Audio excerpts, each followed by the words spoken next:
CRC y un poco de... Ya sabes, no plano.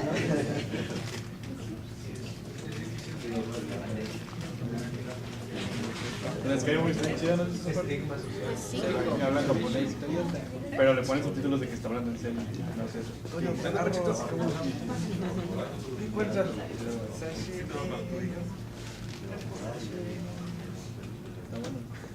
Hola, buenas tardes. Bueno, la plática del día de hoy va a estar por el doctor Edgar Armando Cerda Méndez. El doctor es egresado de la carrera de Ingeniería Física de la Facultad de Ciencias de la USLP.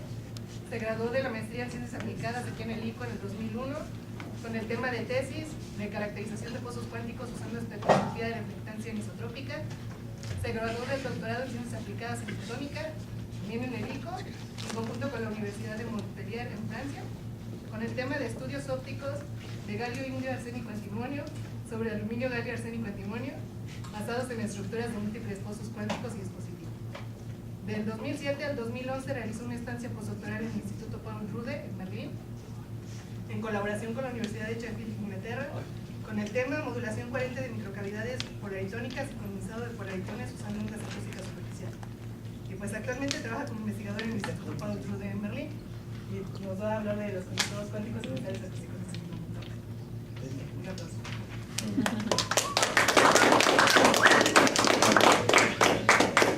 Antes que nada, muchas gracias por la invitación, por Lucy, por darme esta oportunidad de platicarles un poquito de lo que estamos haciendo en el instituto, ¿no?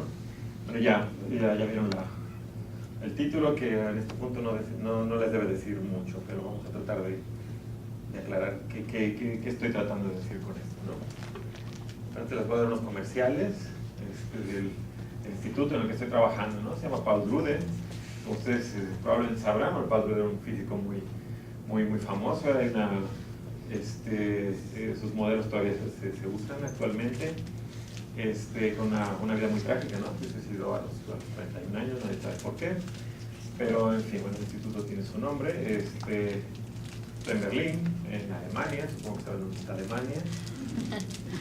Bueno, está Berlín, este es el centro de Berlín y el instituto está justo en el centro de Berlín, ¿no? Eso es muy divertido porque el instituto está aquí y estamos rodeados por un montón de atracciones turísticas, ¿no? Está la Torre de Televisión, la Catedral, la Puerta de Brandenburgo, los Sommerplatz, es el instituto, muy rápido. Entonces, cuando se den una vuelta por Berlín, echan un grito y les puedo decir por cómo llegar, ¿no? Esto es más o menos un condensado de lo que es el instituto, ¿no? El lema o el lema del instituto es Device Inspiring Research, ¿no? Eso quiere decir investigación para inspirar dispositivos. Entonces, en general, la filosofía es una simbiosis entre ciencia de materiales y física de estado sólido, siempre con el objetivo de inspirar y demostrar funcionalidades para tecnologías futuras, ¿no? Entonces, es una combinación entre ciencia básica, pero con vistas a aplicaciones en el futuro, ¿no? El foco es más que nada la fabricación, investigación de estructuras de baja dimensión, semiconductores, pozos cuánticos, hilos cuánticos, etc. Y bueno, lo que se hace es crecimiento, procesamiento, microestructura, análisis espectroscópico y modelado teórico, ¿no? Y bueno, en sí, el fuerte del instituto es que es un instituto de crecimiento por haces moleculares. Hay 9 máquinas para diferentes sistemas y con diferentes propósitos, ¿no? Está más o menos organizado así. Hay 4 departamentos: epitaxia, los crecedores; espectroscopía, al que yo pertenezco; microestructura, que es más que nada todo lo que tiene que ver con tecnología, con espectroscopías microscopio electrónico y todo esto, y procesamiento tecnológico, ¿no? Hay varias áreas que son las líneas de investigación, por así decirlo, del instituto. Esta es donde yo me encuentro, control de excitaciones elementales por campos acústicos, es nuestro grupo.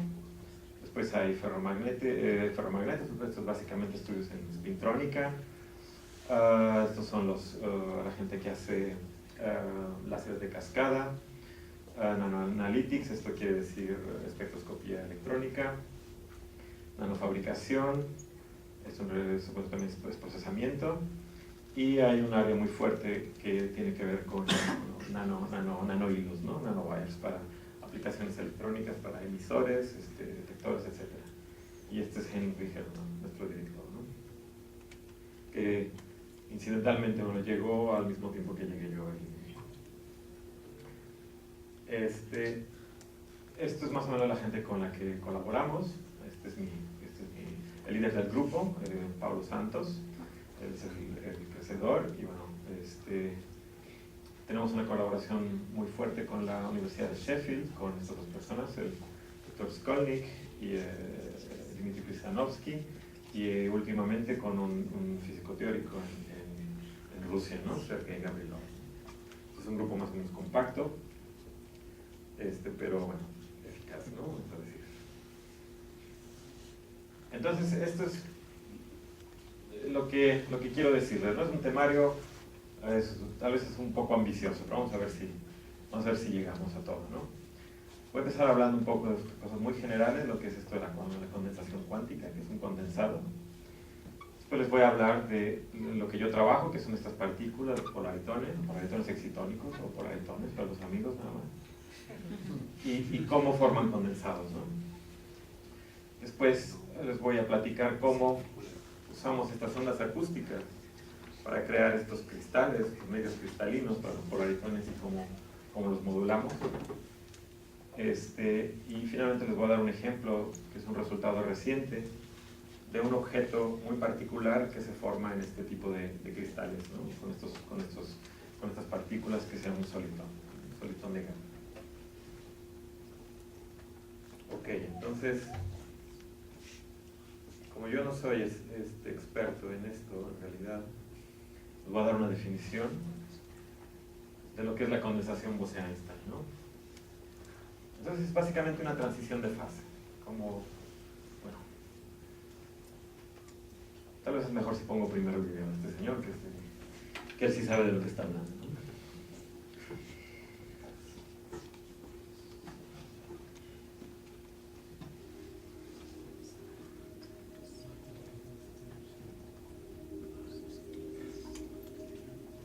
Matter can exist in various states.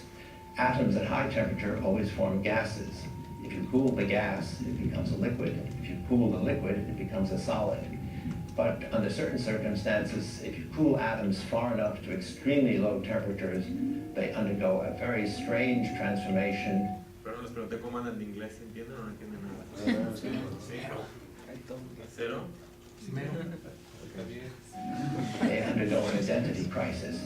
So let me show you what I mean by an identity crisis. When you go to low temperatures, the quantum mechanical properties of the atoms become important. These are very strange, very unfamiliar to us, but in fact, each one of these atoms starts to display wave-like properties. So instead of points like that, you have little wave packets like that moving around. It's really difficult for me to explain just why that is, but that's the way it is. Now, as you go to very low temperatures, the size of these packets gets longer and longer and longer. And then suddenly, if you get them cold enough, they start overlapping. And when they overlap, the system behaves not like individual particles, but particles which have lost their identity. They all think they're everywhere. This little wave packet over here can't tell whether it's this one or that one or that one or that one or that one. It's there and it's there and it's there. They're all in one great big quantum state. They're all overlapping. They're all doing the same thing. And what they're doing, to a good approximation, is they're simply sitting at rest. This Bose-Einstein condensate is very difficult to imagine or to visualize. I can imagine what it's like to be an atom running around gaily, freely bouncing into things, sometimes going fast, sometimes going slow. But on the Bose condensate, I'm everywhere at once. I've lost my identity. I don't know who I am anymore. I'm at rest, and all the other atoms around at rest, but they're not other atoms around. We're all just one great big quantum system. There's nothing else like that in physics, and certainly not in human experience. So just to think about this causes me wonder and confusion. To learn more about the Bose-Einstein condensate and research in the realm of the super... Ok. Entonces, es un fenómeno muy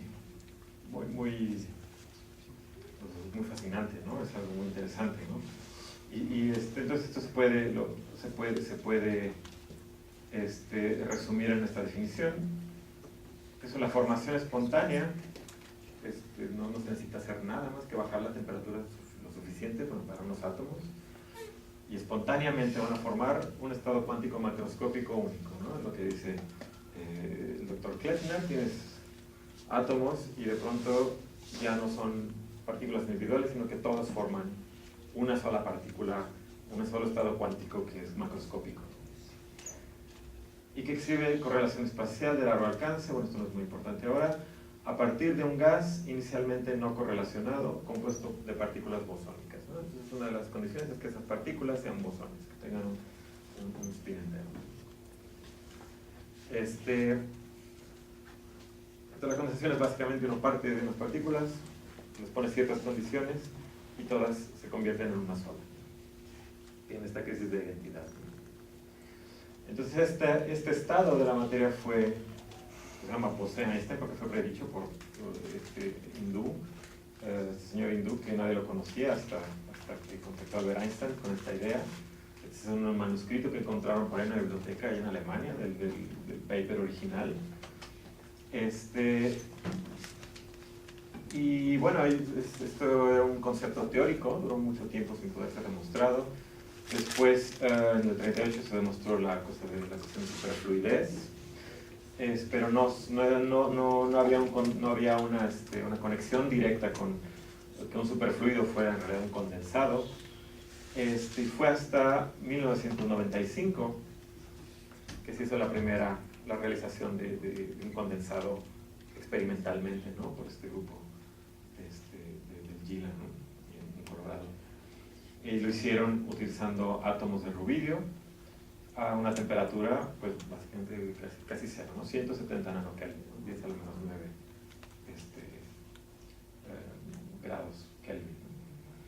Entonces, esto fue un trabajo, no sé, de 10, 20 años, en lo que se desarrollaron todas las técnicas para poder enfriar los átomos a esta temperatura. Aquí está el experimento, aquí está el experimento de esta gente. Entonces, lo que aquí tienes es un mapa de la densidad de átomos y de su distribución en momento, ¿no? La velocidad que tienen conforme van bajando la temperatura. Se observa que todos los átomos se juntan en un solo estado, y lo que están haciendo todos al mismo tiempo es quedarse quietos, ¿no? Que es lo que decía antes. Y eso es una condensación. Después vienen otros trabajos muy interesantes en los que se muestra interferencia de materia, así como las ondas interfieren. Ustedes saben que la materia también se comporta como ondas, y esto es un experimento muy interesante en el que demostraron interferencia de dos condensados, ¿no? de átomos, ¿no? También les dieron un premio Nobel por esto. Entonces, a partir de entonces ha habido, bueno, el campo de física atómica es muy activo, y hay cosas súper interesantes ahí, ¿no? Pero estos son gases, son nubes de átomos, ¿no? En un ambiente de alto vacío, aislados completamente del sistema, del ambiente, a temperaturas muy bajas. Y alguien alguna vez se le ocurrió pensar, bueno, puede haber este tipo de condensados en sólidos, ¿no? En algún semiconductor, por ejemplo, en algún cristal. Esta idea pues es bastante antigua, ¿no? Este señor la sugirió en el 62, y hubo evidencia de este tipo de condensación en excitones en pozos cuánticos, ¿no? Después hubo la demostración también de otro tipo de condensados, de las excitaciones colectivas de electrones con spin en sus materiales, y incluso se demostró que la condensación no necesariamente tiene que ser a baja temperatura, ¿no? La gente tiene que bajar tanto la temperatura con átomos porque son muy pesados, pero si tú trabajas con partículas que son más ligeras, pues la temperatura puede ir hasta temperatura ambiente o más, ¿no? Yo les voy a hablar de este tipo de condensación con otro tipo de partículas que se llaman polaritones, ¿no? Vamos a ver lo que son estos polaritones, ¿no? Primero hay que saber lo que es un excitón, ¿no? Un excitón es lo que es la excitación fundamental en cualquier que está semiconductor. Y si llevaron algún curso de estado sólido, bueno, pues es simplemente un par electrón hueco que están unidos por fuerza de Coulomb. ¿Okay? Un polaritón es la combinación entre un fotón viajando dentro del material y el excitón. Entonces lo que está pasando es que el fotón viaja, lo absorbe el excitón y luego lo vuelve a reemitir, y luego vuelve a ser absorbido por otro excitón y vuelve a ser emitido, y así mientras va viajando, si es un cristal muy puro, vamos a decir. Y entonces lo que pasa es que uno ya no puede decir si lo que está ahí es un excitón o si es un fotón, y en realidad lo que está pasando es que se crea una nueva cuasi partícula que es una superposición de ambos. Es una cosa que es mitad y mitad. Este tipo de partículas fue prehecho también en el 58 y fue un campo de investigación muy activo durante la siguiente década, ¿no? Y después se detuvo. Esto es en bulto, ¿no? Esto es en 3D. Ahora, el campo volvió a nacer porque se desarrolló mucho la tecnología de crecimiento de cristales, ¿no? Y hay estos láseres, se desarrollaron estos láseres de emisión vertical, tal vez han oído hablar de ellos, VCSELs, y las estructuras que usamos son básicamente las mismas. Pero vamos a ver cómo funciona un polaritón, no en 3 dimensiones, pero en 2 dimensiones. Entonces, lo que uno hace es básicamente poner 2 espejos, uno enfrente del otro, para atrapar un fotón, o varios fotones. Esto se llama una cavidad. Entonces lo que va a pasar es que la luz no puede salir, está confinada ahí, y tiene un máximo de intensidad en el centro. Entonces después en el centro, justo en el centro, voy a agarrar una máquina, estas de MB o lo que sea, voy a poner allí un pozo cuántico. ¿Okay? Y ese pozo cuántico me va a servir para confinar los excitones. Los excitones no pueden salir de aquí.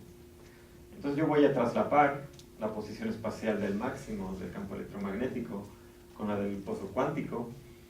Van a interactuar fuertemente, va a ocurrir eso que les contaba, de que el fotón va a ser absorbido y remitido, y absorbido y remitido, y así varias veces hasta que el fotón salga, y se va a crear esta superposición de los dos estados, ¿no? Entonces, como otra forma de entenderlo es mirando la dispersión de las diferentes partículas, ¿no? La dispersión que es el comportamiento de la partícula cuando uno le da, cuando se está moviendo. Entonces, si está en reposo, tiene cierta energía, si tiene cierta masa. Si uno empieza a moverla, le da cierto momento, entonces adquiere una energía más o menos grande dependiendo de la masa que tenga, ¿no? El excitón tiene una masa, tiene una relación de dispersión parabólica, ¿no es cierto? ¿Y dónde está lo que falta? Bueno, está muy lejos por allá, ¿no? Quiere decir que uno necesita darle mucho momento para que tenga energía. El fotón es una partícula mucho más ligera, entonces su relación de dispersión es mucho más pequeña, ¿no? Entonces vamos a concentrarnos solo en esta parte. Aquí están las dos partículas que no están acopladas, ¿ok? Cuando yo los pongo en un sistema así, las cosas cambian y se crean esta nueva dispersión, lo que quiere decir que tengo una nueva partícula. Hay energías donde no había energía antes, ¿no? Entonces se están acoplando estos dos niveles, se modifican las dispersiones, y tengo aquí dos modos que son una combinación de luz y materia. Tengo un modo de baja energía y un modo de alta energía. Y estos son los polaritones, básicamente. Entonces nosotros vamos a olvidarnos por el momento de la rama superior. La rama inferior es donde pasa toda la acción, ¿no? Algunas propiedades de estas partículas que son bosones, ¿okay? Si no pones demasiados, si pones justo la densidad necesaria, no van a ver los detalles no van a ver el excitón, ¿no? No van a ver los electrones, sino que van a ver un polaritón, y eso se comportan como bosón. Tiene una masa muy pequeña, ¿no? Es de esperarse, porque son mitad luz. La luz no tiene masa. Entonces, son muy pequeños, tiene una masa muy pequeña, y esto les da una longitud de onda, de Broglie, perdón, por lo voy viendo aquí, muy grande, ¿no? La longitud de onda de Broglie es lo que decía Kleppner, que tienen los átomos cuando uno baja la temperatura. Decía, uno tiene un punto, un átomo, una partícula localizada. Cuando baja la temperatura, esta longitud de onda se empieza a hacer más grande y más grande. Esta es la longitud de Broglie. Eso es inversamente proporcional a la masa. Entonces, si tienes una masa pequeña, tienes una longitud de onda grande. Y por lo tanto, estas partículas tienen una longitud de onda de algunos micrones. Entonces, es muy fácil que se trasladen. ¿Ok? Y no necesitas bajar la temperatura porque ya están extendidos. Entonces, todas esas características les permite formar esta condensación, estos condensados a bajas densidades y altas temperaturas, ¿no? Puede ser hasta temperatura ambiente. Y se ha demostrado condensación, este tipo de condensados a temperatura ambiente, ¿no? Y además interactúan entre ellos. Los fotones por sí solos no interactúan. Si tú pones dos rayos láseres así que se atraviesan, se van a atravesar y no se van a ver. Pero los excitones sí interactúan.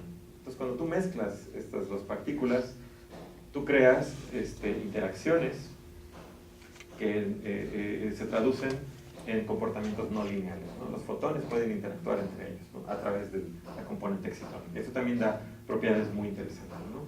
Como son,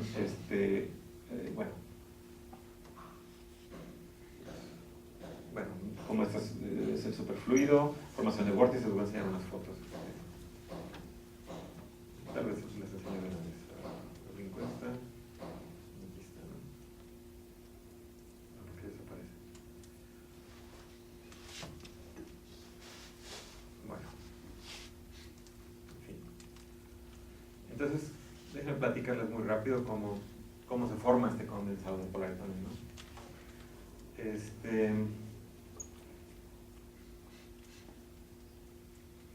El secreto es poner suficientes. Esta es la dispersión del polarizón, ¿ok? Yo quiero crear un condensado, yo quiero juntar muchas partículas para que estén quietas, ¿no? Yo tengo que poner suficientes partículas para que se alcancen a traslapar y para que se alcancen a sincronizar, que formen este estado macroscópico, ¿no? Tengo un problema, y el problema es que mis espejos, es decir, un espejo, es otro espejo, no son perfectos, ¿no? Entonces la luz se sale, los fotones se salen eventualmente. Entonces, lo que yo tengo que hacer es poner partículas más rápido de lo que se salen, hasta que junto los que necesito para que se forme este condensado. Entonces hay técnicas para hacer esto, ¿no? Tal vez me lo voy a brincar, esto si a alguien le interesa se lo puedo explicar con más detalle, pero bueno, básicamente lo que uno utiliza es un láser de excitación, pones polaritones, hay un proceso ahí que te permite mandar muchos polaritones muy rápido a este estado, más rápido de lo que se sale, ¿no? ¿Cómo se ve un condensado de polaritones? Bueno, se ve así.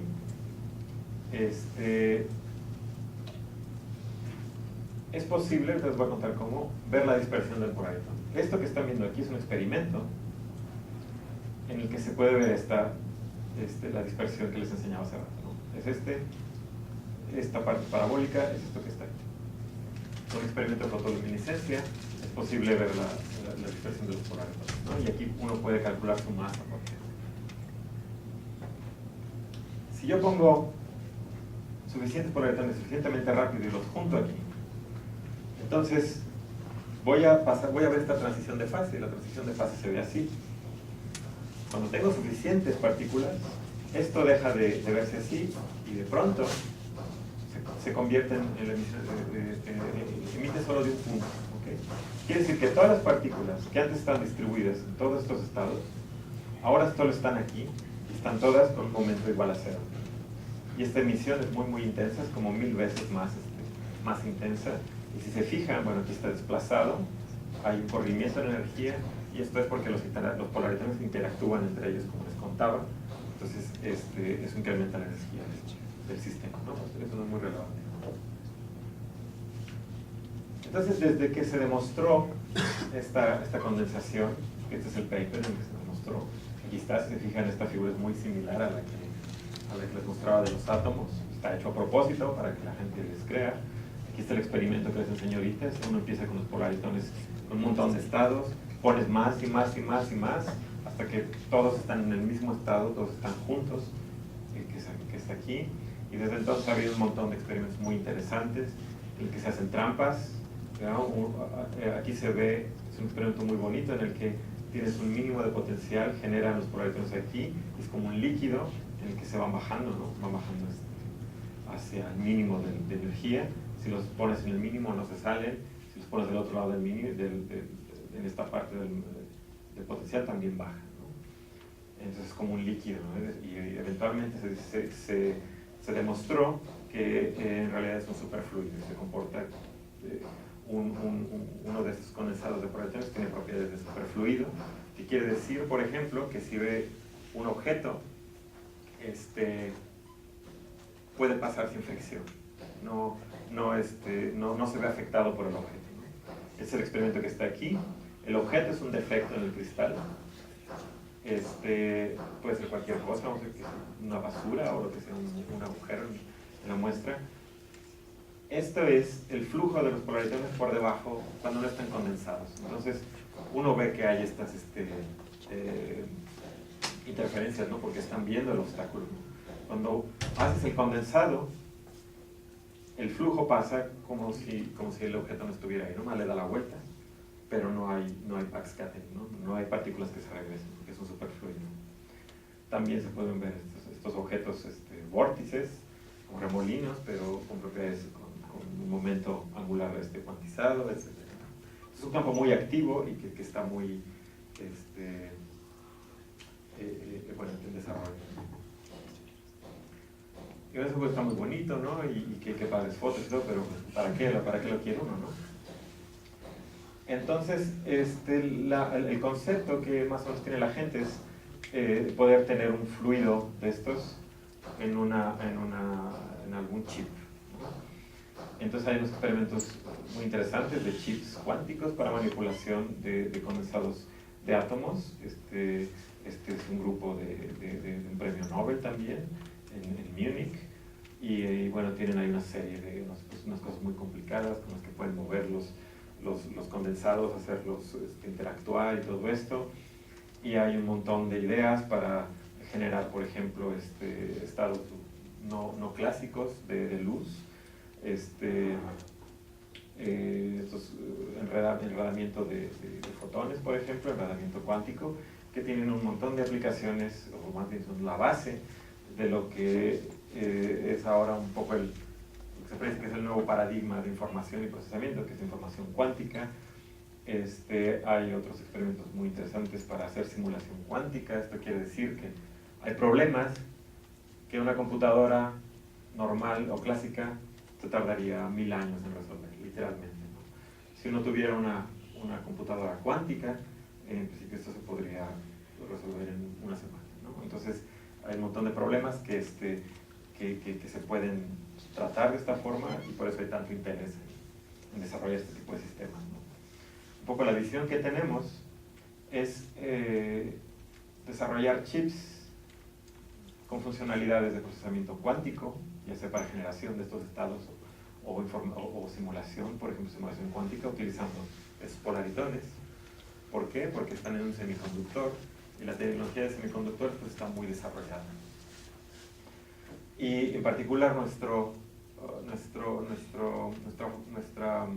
approach, nuestra aproximación es utilizar estas ondas acústicas, que es la especialidad del grupo, ¿no? Y ahora les voy a...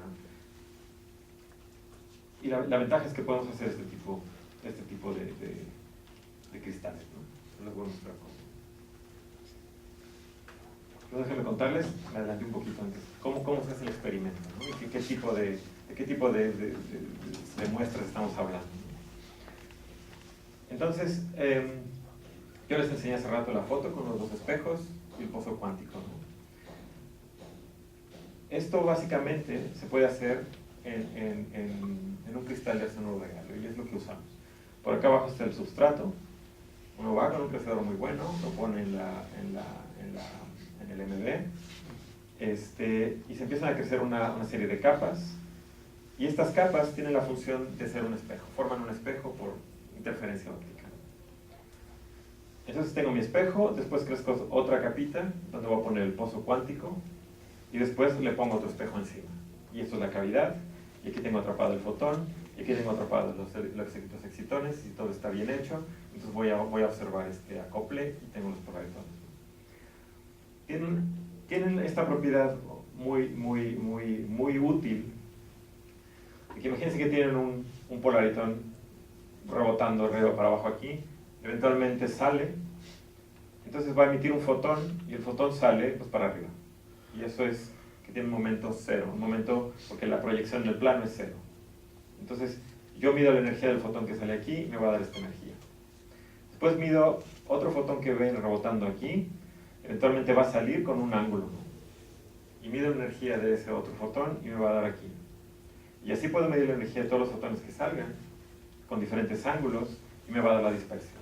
Entonces es muy útil, porque yo puedo ver cómo está la dispersión de las partículas adentro, ¿no? Y es por eso que se puede ver la condensación, y es por eso que se puede ver el superfluido, y se puede ver todas las propiedades bonitas, ¿no? Entonces tiene un acceso directo a lo que está pasando en el sistema. Y es una ventaja también sobre los sistemas atómicos, por ejemplo. Los sistemas atómicos uno necesita destruir el condensador para ver lo que está pasando. Ok, entonces yo les dije que utilizamos estas ondas acústicas superficiales, ¿no? Vamos a ver cómo funciona. Aquí tengo mi muestra con la que les enseñé, pongo un láser y la luz sale, hago este proceso que les conté y yo mido la dispersión. Entonces voy a poner una onda acústica superficial que es precisamente esto. Es un modo elástico que se propaga en la superficie del material. Bueno, va a torcer la red, la va a apretar y la va a expandir en diferentes lugares. Esto se está moviendo. Y si ustedes toman un curso de estado sólido, saben, como por ejemplo un electrón en un cristal, su dispersión, que es parabólica, se modifica, ¿no? Entonces lo que pasa es que esta dispersión, por ejemplo la línea verde, se empieza a multiplicar, ¿no? Y hay varias dispersiones, y se empiezan a formar estas zonas de Brillouin, etcétera, etcétera, ¿no? Con gaps en las orillas. Y como les contaba, esto se puede ver directamente en nuestro experimento. Entonces quitamos la dispersión de los polaritones, le ponemos la onda acústica, creamos este potencial periódico.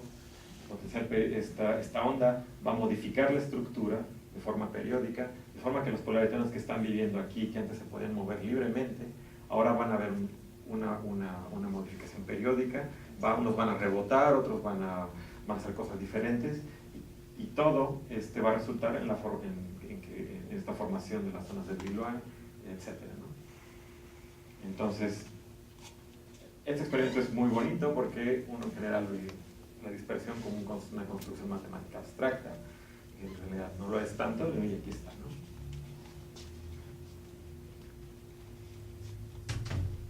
Los experimentos que les voy a enseñar son con dos ondas acústicas, ¿no? En el caso de una, ahí está. Nada nos impide en realidad poner dos de estas, se propagan así perpendicularmente. Entonces tenemos que se forma este potencial como de cartón de huevos, ¿no? Que es periódico, es perfectamente periódico, y no hay interfaces, no tenemos problemas de procesamiento tecnológico, ¿no?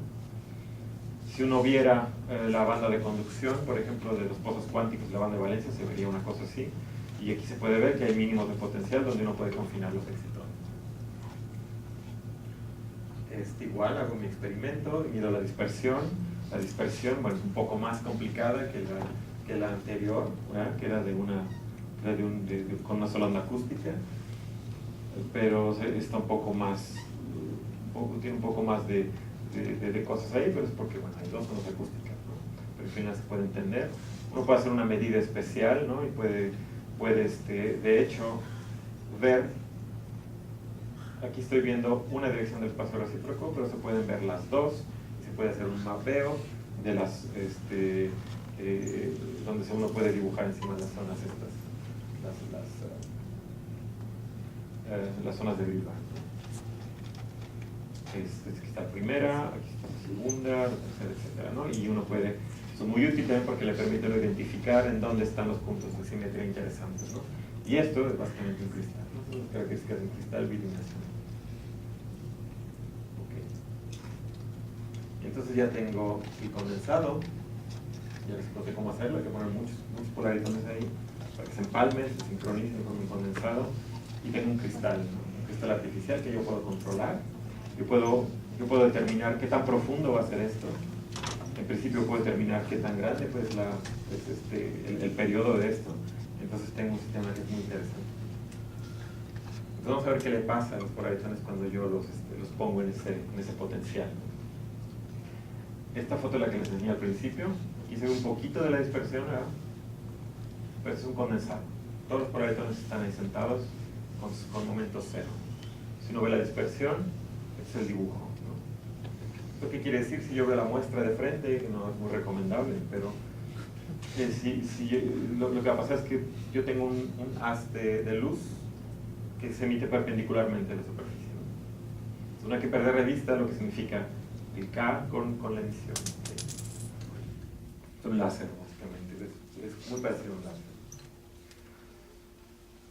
Ahora yo voy a poner un potencial periódico muy profundo, ¿ok? Entonces pues, se puede imaginar la muestra y tienen los potenciales así. Y lo que va a pasar es que yo voy a tener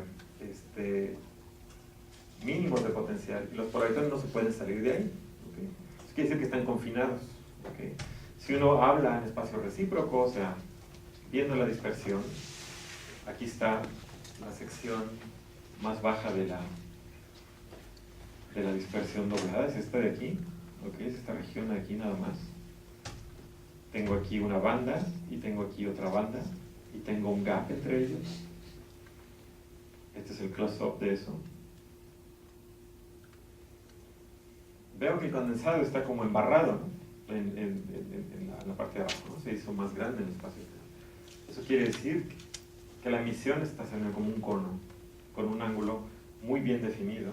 Y ese ángulo depende de la longitud de onda de la onda acústica, que es la que define la periodicidad. Entonces estoy confinando el condensado. Tengo un condensado grande, pongo el potencial y lo estoy haciendo condensados chiquitos. Y luego el caso del que les voy a hablar es este caso intermedio, que es muy interesante también.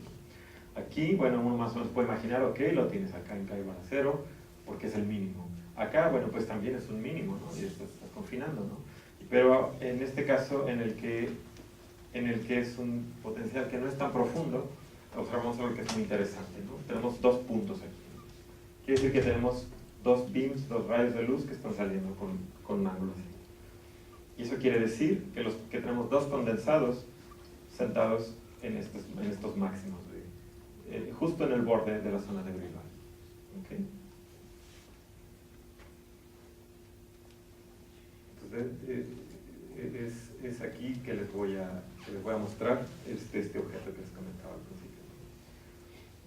En realidad no son dos beams, ¿eh? Yo lo estoy viendo de lado, ¿no? Pero si me pongo por encima de nuevo, y como les comentaba, uno puede ver el espacio recíproco, puede ver que hay cuatro rayos de luz ahí, ¿no? Entre 4 rayos de luz, con ángulos muy bien definidos, que están determinados por el cristal en el que están.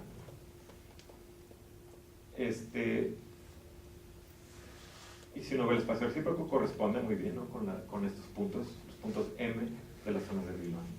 Si uno lo pone en un microscopio y lo ve normalmente, como la gente, y ves la imagen, pues lo que vas a ver es esto. Este es el condensado, tienes una onda acústica acá, tienes otra onda acústica acá, pero esto se está moviendo para acá. Entonces lo que uno ve son los caminitos, son los mínimos de potencial moviéndose en esta dirección. Que es básicamente esto. Uno esto lo puede entender muy bien. Entonces aquí tenemos un caso muy interesante que no se había observado antes. Aquí voy a hacer un paréntesis para explicar por qué es interesante, ¿no? Entonces yo les comentaba, si uno introduce una periodicidad en algún sistema, lo que hace es crear una estructura de bandas artificial, ¿ok? Eso está mostrado aquí, que es la estructura de bandas. La dispersión sería así normalmente, pero como tenemos el potencial, se forman las zonas de Brillouin, etc. Esto significa que tenemos un cristal. Las partículas en este cristal no se comportan como si tuvieran su masa normal. Es muy fácil escribirla si uno define una masa efectiva, ¿ok? Y la masa efectiva, la segunda derivada de esta curva de la dispersión. En este punto es positiva, ¿ok? La masa efectiva es positiva. En este punto la masa efectiva es negativa. No quiere decir que hay una masa negativa, pero se comportan como si tuvieran una masa negativa, ¿no? Yo les había comentado también que esas partículas interactúan entre ellos, ¿no? Entonces hay no linealidad. Vamos a ver qué pasa, ¿no? Si yo tengo un grupo de partículas que se repelen y están sentados y tienen masa positiva. Bueno, pues lo que va a pasar es que bueno, no le hagan caso a esto ahorita. ¿Qué pasa? Pues se van, ¿no? Tienen una fuerza que las empuja para afuera, tienen masa positiva, casi buena masa por aceleración, y se van, ¿no? Se van para afuera. Pero si yo pongo partículas que se repelen en un punto con masa negativa, la fuerza va al contrario, entonces se van a tratar de empujar, pero como tienen masa negativa, la fuerza es para el otro lado, ¿no? Entonces, esas partículas se van a formar un conjunto que se autocontiene, ¿ok? No pueden salirse de ahí, así que se quedan ahí y forman un estado macroscópico con autolocalización. Y esto es lo que uno conoce como un solitón de Gaff, ¿ok? Es un estado excitado, autolocalizado. Acuérdense que el potencial no es suficientemente profundo para que los polaritones estén en el mínimo y se puedan salir, sino que esto es un efecto de la periodicidad, porque les da una masa efectiva negativa, y de las interacciones, ¿no? Entonces es un objeto nuevo, ¿no? Bueno.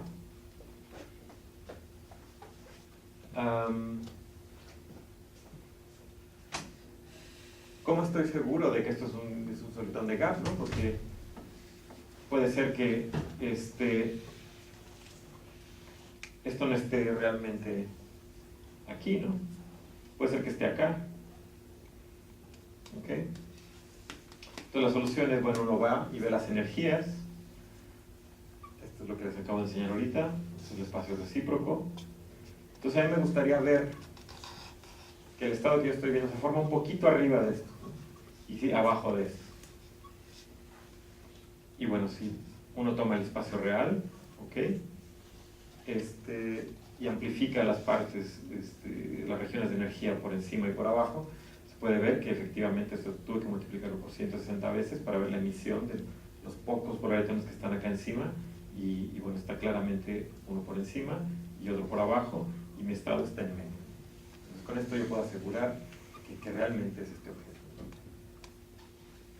Entonces este tipo de objetos, hombre, el campo de los solitones es un campo de investigación por sí mismo, ¿no? Hay gente que vive de esto básicamente, ¿no? Y han sido observados en otros sistemas, en condensados de Bose-Einstein también. Fue un trabajo que salió el mismo año, unos meses antes de nuestro trabajo, en el que se mostraron polaritones, este tipo de solitones también, pero en estructuras unidimensionales. Y curiosamente, el caso de dos dimensiones, aunque ha sido estudiado mucho, experimentalmente, solo hay un sistema en el que se puede ver, ¿no? La gente tiene muchos problemas para observarlo en condensados, y solo se ha podido ver en cristales no lineales. Entonces, es por eso que lo que hicimos fue de relevancia, porque es la primera vez que se demuestra que estos objetos existen en un sistema semiconductor, ¿no? Y bueno, esto pues, uno puede imaginarse que puede tener, se puede meter en algún chip, se le pueden dar algunas funcionalidades. porque esto es microscópico, mientras que esto de acá son cristales que miden centímetros. Entonces con esto voy a acabar. Entonces estuve básicamente contando acerca de lo que de cómo se forman los condensados, estos polaritones. Les enseñé cómo utilizando estas ondas acústicas se pueden modular y crear estos cristales en los cuales yo puedo crear unos condensados con unas propiedades muy interesantes, muy particulares, y les mostré un ejemplo que es este objeto que es el solitón de gas.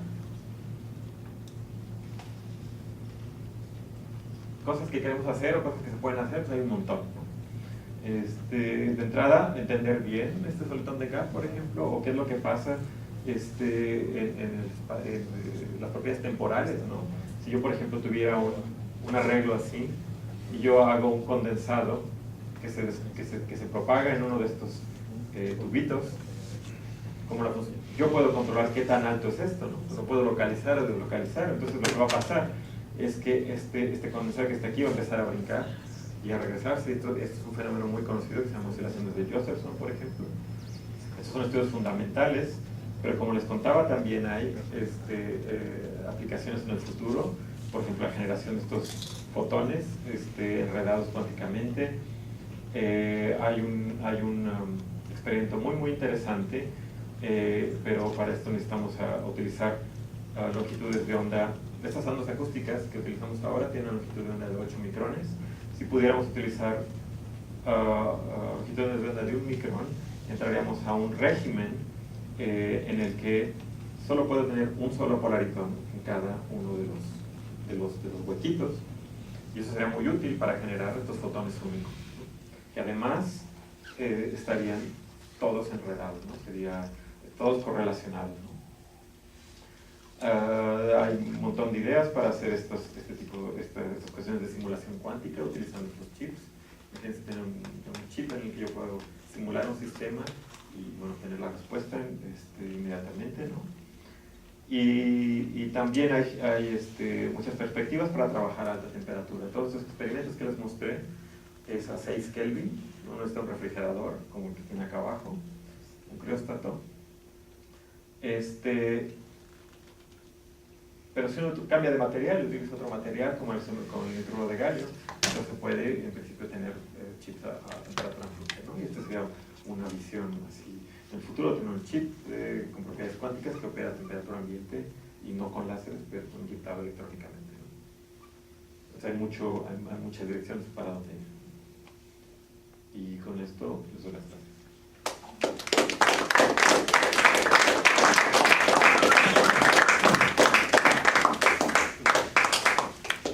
¿Alguna pregunta?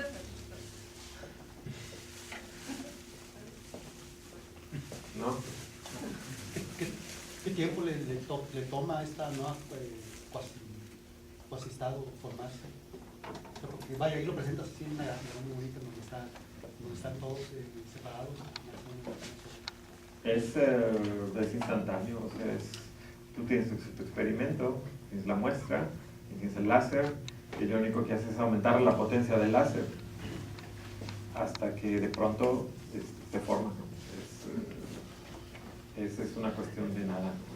Pero No sé, es una buena pregunta, de hecho, no sé cuánto tiempo se forma el condensado, ¿no?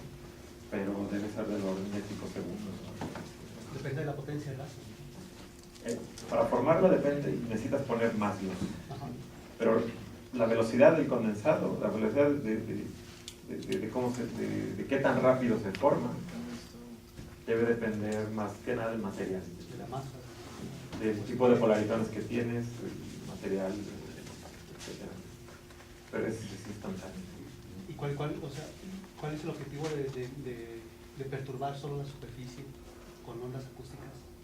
Pues no es un objetivo, es que es lo que podemos hacer, ¿no? Estas ondas acústicas tienen una longitud de penetración, ¿no? O vaya, o visto de otra forma, ¿qué pasa si las inyectan más desde abajo, por ejemplo? Es otra posibilidad, ¿no? O sea, no está limitado a eso, ¿no? Nosotros hacemos esto porque es más la especialidad del grupo, ¿no? Déjame, a ver, ya me pasé. En fin, déjame poner una foto de aquí, por ejemplo, ¿no? Esto es más o menos de 6 a 8 micras. Esto es más o menos 6 a 8 micras. La onda acústica superficial anda por acá arriba. Tiene una longitud de onda de 8 micras y la longitud de penetración del campo elástico es como de la mitad de la longitud de onda, aproximadamente. Entonces son como 4 micras. ¿Okay? Entonces, es la superficie, pero bueno, en realidad no está en la superficie, ¿no? Son 4 micras por debajo de la superficie, ¿no? Ya es bastante por debajo de la superficie, ¿no? Pero tiene razón, hay gente que genera ondas acústicas en el bulto, ¿no? Y hay un trabajo que modula los polaritones, pero las ondas acústicas no se propagan en la superficie, se propagan en el bulto. Lo que hacen es que ponen una plaquita de metal encima, le disparan con un láser, un pulso de un láser muy potente, calienta el metal y luego se enfría y eso genera una perturbación en la red y ese modo puede viajar a través de la estructura y modular pues, lo que esté ahí, ¿no? E incluso hay unos trabajos muy interesantes en los que se hacen cavidades que son dobles, ¿no? Es una cavidad fotónica y una cavidad fonónica, ¿no? Entonces, la idea es concentrar esta onda que tú excitas a través del bulto y hacer es lo mismo que la luz, ¿no? Concentrarla en donde están los polaritones, ¿no?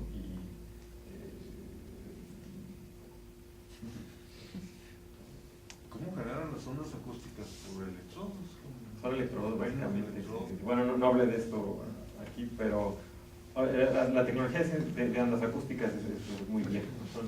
Esto empezó en los 60, yo creo, ¿no? Digo, todo el mundo traemos dispositivos de ondas acústicas en el celular, porque son muy buenos filtros.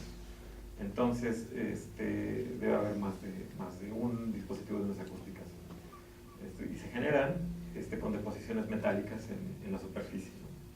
Entonces necesitas un material piezoeléctrico, le das unos toques ahí a la muestra, la red se deforma y es esa deformación la que se propaga. Entonces, ¿cuál sería la dificultad de hacerla de longitud de onda de 1 micra? Ese es el problema, porque como les comentaba, la longitud de onda de penetración es la mitad más o menos la mitad de la longitud de onda, ¿no? Entonces en este caso, estos son 8 micras, esto está a 4 micras y la onda que usamos es 8 micras, ¿no? Entonces alcanza a modular acá. Pero si yo pongo encima de esto una de 1 micra, el campo elástico, el campo de strain va a penetrar muy por acá, entonces no alcanza a modular acá abajo. Entonces, ese es un proyecto que tenemos que ver la forma de deshacernos de para poner la onda acústica directamente que module la cavidad y ponerle el espejo por encima o poner un espejo externo o hacer trucos ahí para alcanzar ese régimen, ¿no? Esa es la longitud de penetración del problema. Ese es el problema, ¿no? La gente de Sheffield tiene un proyecto muy serio con eso y lo que están haciendo es que tienen una media cavidad y tienen unos espejos, tienen las dos cosas. Ya es un espejo así plano y tienen unos de esos stage nanoposicionadores y luego lo acercan lo más que pueden, ¿no? Y controlan todo, ¿no? Y por ahí acaban de sacar un paper donde demuestran que se pueden formar polaritones con una cavidad de aire, ¿no? Entonces, por ahí la idea es utilizar esta cavidad para poner un transductor en la superficie aquí y hacer este efecto que bloqueo del polaritón. ¿No han intentado, por ejemplo, hacerla, bueno, en la superficie, en lugar de hacerlo con acústica, hacerlo mecánicamente, buscando algún otro material con forma de registro? Sí se ha hecho, sí. O incluso meterla, ¿no? Como ese hace rato, acercarlo más a la zona. Bueno, hombre, puedes quitar pares de estos de acá, puedes quitar material de acá, pero entonces la cavidad es menos buena y es más difícil ver los polaritones. Entonces necesitamos tener un montón de espejos acá arriba. ¿Y en la superficie? ¿Cuál es la diferencia? Hay un trabajo en el que lo que hicieron fue depositar tiritas, ¿no?, de metal.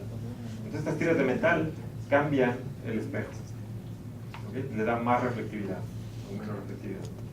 Entonces eso también puedes generar un patrón periódico, ¿no? E incluso lo hicieron en 2 dimensiones también, ¿no? Lo hicieron con en vez de hacer tiritas de metal, ponen un metal y hacen agujeros, ¿no? Y el problema ahí es que es limitado el experimento, ¿no? Porque Ya no puedes modificar. no se puede modificar, no tienes la tonalidad. Aparte, los cambios en energía son muy pocos, son muy pequeños.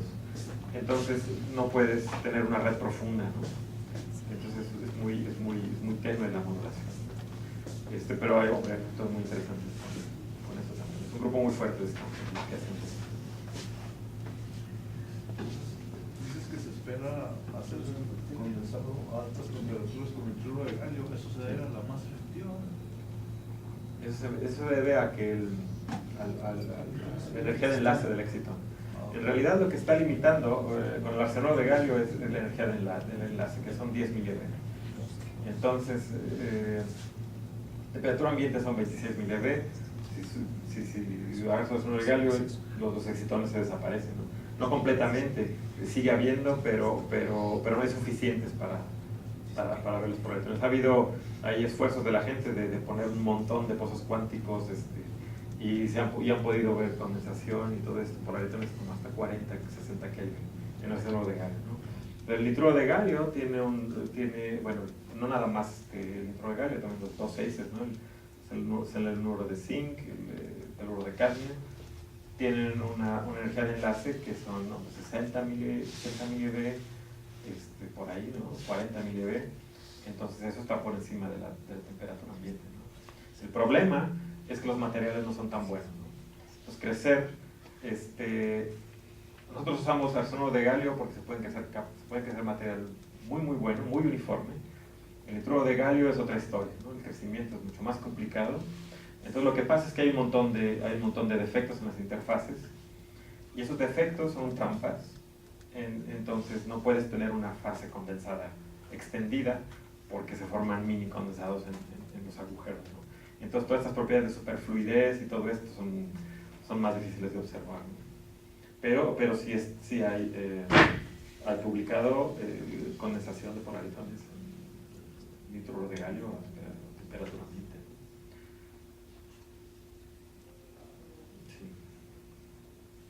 Ya no hay más preguntas. Bueno, nos agradecemos y les hacemos un regalo de parte del título de la OSA. Muchas gracias.